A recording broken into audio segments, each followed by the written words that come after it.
কি রে, দাঁড়িয়ে পড়লি কেন তোরা? চল চল, আর একটু চল। এই তো আর একটু গেলেই জমি শেষ। সারাদিন খালি খায় আর লাদে, খায় আর লাদে। বলি এত লাদলে খাওয়া বন্ধ করে দেবো কিন্তু। চল চল বলছি। কথায় আছে না, লাঠির আগায় ভূত পালায়। তোরা তো অবলা গরু, নে নে পা চালিয়ে চল দেখি। আরে আমারও তো খিদে লেগেছে নাকি। আরে বাহ, তোমার তো বিশাল কপাল গো বিনোদদা। আরে ধুর ধুর, কপাল না ছাই, এই পোড়া কপালে কিছুই নেই রে। কি যে বলো না দাদা তুমি, এই দেখতে পাচ্ছ না তোমার গরু দুটো কি সুন্দর কাজ করছে। তোর কি মাথা ঠিক আছে রে সুনীল? তুই আবার সুন্দর কোথায় দেখলি বল দেখি একটু শুনি। এই দেখো, এই তোমার সারা জমিতে শুধু গরুর গোবর, সেটা দেখো। হ্যাঁ হ্যাঁ, আমার তো ঘেন্নায় জমি থেকে উঠে যেতে ইচ্ছে হচ্ছে, কিন্তু কি আর করবার, চাষ না করে তো আর যেতে পারবো না, তাই না? এই জন্য সবাই তোমাকে বোকা বিনোদ বলে ডাকে, বুঝলে? সুযোগে তুইও আমাকে বোকা বলে ছাড়লি সুনীল। তোকে আমি আমার ছোট ভাইয়ের মতো দেখি। আমিও তো তোমাকে আমার বড় দাদার মতো করেই দেখি, কিন্তু তুমি বুঝতে পারছো না আমি তোমাকে কিসের কথা বলছি। এই দেখো দাদা, পা ফেলবার মতো নেই এই জমিতে গোবরের কারণে। এই গোবর পচে জমিতে জৈব সার হবে। এই তোমার তো ফসলের জন্য নতুন করে বেশি সার ফার দেওয়া লাগবে না, তাই না? তাই তো, আমার তো মাথায় এটা ছিল না রে। আমি খামোকা ওদের খাবার বন্ধ করে দেওয়ার কথাই ভাবছিলাম।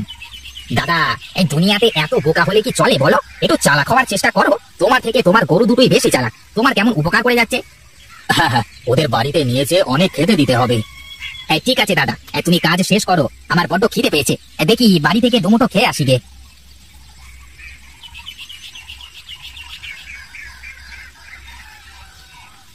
নে নে, খা খা, পেট ভরে খা। আজ তোরা আমার যে উপকার করেছিস, সুনীল না বললে তো আমি টেরই পেতাম না। কি গো, আজ বড় আদর করে ওদের খেতে দিচ্ছ মনে হচ্ছে। হ্যাঁ গো গিন্নি, কি বলবো তোমাকে। কি হয়েছে বলো তো দেখি। আজ ওরা জমিতে অনেক নেড়েছে, সারা জমিতে খালি গোবর আর গোবর। আমার তো রাগে মাথা গরম হয়ে গিয়েছিল। পরে সুনীল বলল যে এই গোবর পচে নাকি সার হয়ে যাবে। হ্যাঁ তাই তো হয়, আর তুমি তো জানো তা। আমি জানতাম, হ্যাঁ হ্যাঁ আমিও তো জানতাম, কিন্তু অত গোবর দেখে আমার মাথা এমনিতেও গরম হয়ে গিয়েছিল। চলো চলো, আমার খুব খিদে পেয়েছে গিন্নি, দুটো খেতে দাও দেখি। মাঠ থেকে এসে হাত মুখ না ধুয়ে কি খেতে বসবে নাকি? যাও হাত মুখ ধুয়ে আসো। আহা, তোমার হাতে রান্নার কোনো তুলনা হয় না গো গিন্নি। মনে হয় খেয়েই যাই, খেয়েই যাই। থামো তো, খিদে পেটে খেলে যা খাবা তাই ভালো লাগবে। হ্যাঁ, তাও কথা মন্দ বলনি, আসলে খিদে পেটে খাচ্ছি তো। বলি, তোমার কি প্রতাপ বাবুর কথা কিছু মনে আছে নাকি? প্রতাপ বাবুর আবার কি কথা মনে থাকবে? কেন, সেদিন যে বাড়ির উপর এসে বলে গেল এবার সময় মতো ধারের টাকা ফেরত দিতে না পারলে এসে গরু নিয়ে যাবে। ও আচ্ছা, এই ব্যাপার। ও তুমি চিন্তা করো না গিন্নি, দেখি কি ব্যবস্থা হয়। এখন একটু চুপ করো তো দেখি, খেতে দাও শান্তি করে। যাক বাবা, কথা কে বেশি বলছে, আমি না তুমি? ঠিক আছে, খেতে থাকো তুমি, আমি বাইরে গেলাম, আমার কাজ আছে।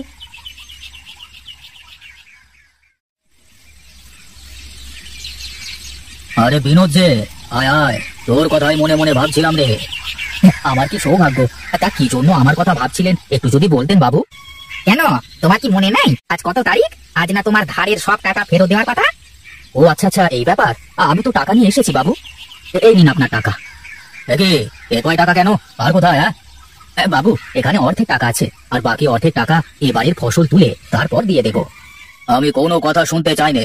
তুই কালকের মধ্যে আমার টাকা দিতে না পারলে কাল থেকে তোর পুকুর আমার, আর যে মাছ আছে ওগুলো আমার। এখন যা তুই। এটা তো অত্যাচার বাবু, আপনি বিপদে আপদে মানুষের পাশে দাঁড়ান, গায়ের সবাই আপনাকে কত সম্মান করে, আপনি এমন করলে যে সবাই আপনাকে খারাপ ভাববে। ও আচ্ছা, টাকা নেওয়ার সময় ওনার মতো ভালো মানুষ হয় না, আর দেওয়ার সময় খারাপ মানুষ হয়ে যায়? হ্যাঁ না না, আমি তো অমন করে বলিনি কর্তা বাবু। সে যাই হোক, শোন, যেহেতু তুই অর্ধেক টাকা ফেরত দিয়েছিস, সেহেতু আজ থেকে তোর গরু দুটো মাসের 15 দিন আমার বাড়িতে থাকবে, বাকি 15 দিন তোর বাড়িতে থাকবে। তুই 15 দিন গরুর দুধ খাবি, বাকি 15 দিন আমি খাবো। না বাবু, এমনটা করলে যে আমি বউকে নিয়ে না খেতে পেয়ে মারা যাব। বেশি চিন্তা করিস না বিনোদ, কর্তা বাবু তো আছেন, দরকার হলে আবার এসে ধার করিস। যা যা, আমার একটু বিশ্রামের দরকার। হ্যাঁ যা রামু, ঘরের ভেতরে গিয়ে বিছানাটা একটু ঝেড়ে ঝুড়ে দিতে বল দেখি। আগে কর্তা।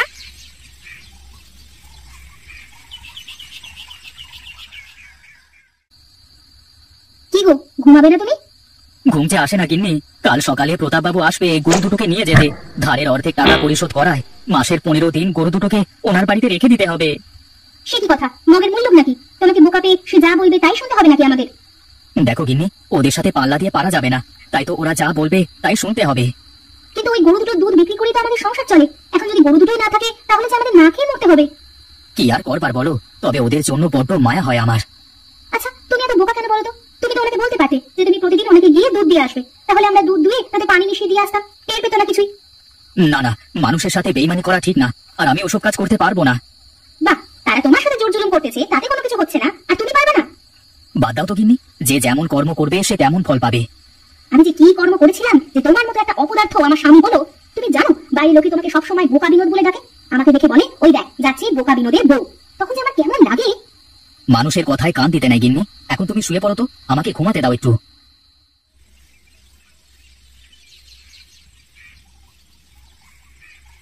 কর্তাবাবু এমনটা করবেন না দয়া করে, ওদের নিয়ে গেলে যে আমাদের না খেয়ে থাকা লাগবে। ধারের টাকা পরিশোধ করে গরু নিয়ে আসবে। এই রামু, যা গরু দুটো খুলে নিয়ে আয়।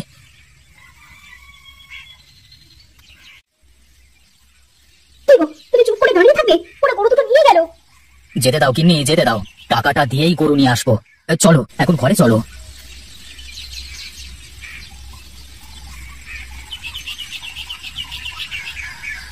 ওই রে রামু, বেশি করে খেতে দে, তারপর সব দুধ দুয়ে নিয়ে আয়, সব দুধ জ্বালিয়ে খেয়ে নেবো। সেই সকাল থেকে তো খেয়েই যাচ্ছে, আর কত খেতে দেবো? তাহলে বসে আছিস কেন? যা দুধ দুয়ে নিয়ে আয়। কর্তাবাবু, এই গরু দুটো যে এক ফোঁটাও দুধ দেয় না। কি বলিস রে? তাহলে বোধহয় খাওয়া হয়নি গরুগুলোর। ভালো করে খেতে দে। বাবু, অনেক খাবার দিয়েছি তো সকাল থেকে। খাবার দিলে দুধ দেবে না কেন গরুতে? ঠিকই তো, বিনোদ রোজ রোজ কত কত করে দুধ দোয়াতো। যা যা যা, ভালো করে খেতে দিলে দুধ তো দেবে। ঠিক আছে বাবু, দিচ্ছি। এই কর্তাবাবু দেখেন, আজ 10 দিন ধরে খাচ্ছে কিন্তু এক ফোঁটাও দুধ দিল না। না না, তা কি করে হয়? এমন হলে তো আমার সবটাই লস হয়ে যাবে। আমি বলি কি বাবু, চলেন আমরা গিয়ে বিনোদের গরু বিনোদকে ফিরিয়ে দিয়ে আসি। হ্যাঁ হ্যাঁ, তাছাড়া তো কোনো উপায় খুঁজে পাচ্ছি না।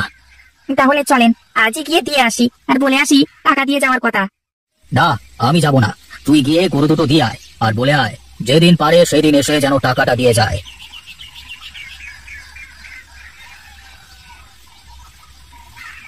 কর্তাবাবু, তোর গরু তোকে ফেরত পাঠিয়েছে আর বলেছে তাড়াতাড়ি টাকা দিয়ে আসতে, বুঝলি? সে কি দাদা, এই কদিনে কি গরুর দুধ দোয়াওনি তোমরা? দুধ হলে তো দোয়াবো, এক ফোঁটাও দুধ হয়নি। ওই গো গিন্নি, তাড়াতাড়ি পাত্র নিয়ে এসো তো দেখি। এ কি কাণ্ড, আমার তো কিছুই মাথায় ঢুকছে না। দেখেছো তো গিন্নি, আমার গরু দুটো কিভাবে চালাকি করে কর্তাবাবুকে বোকা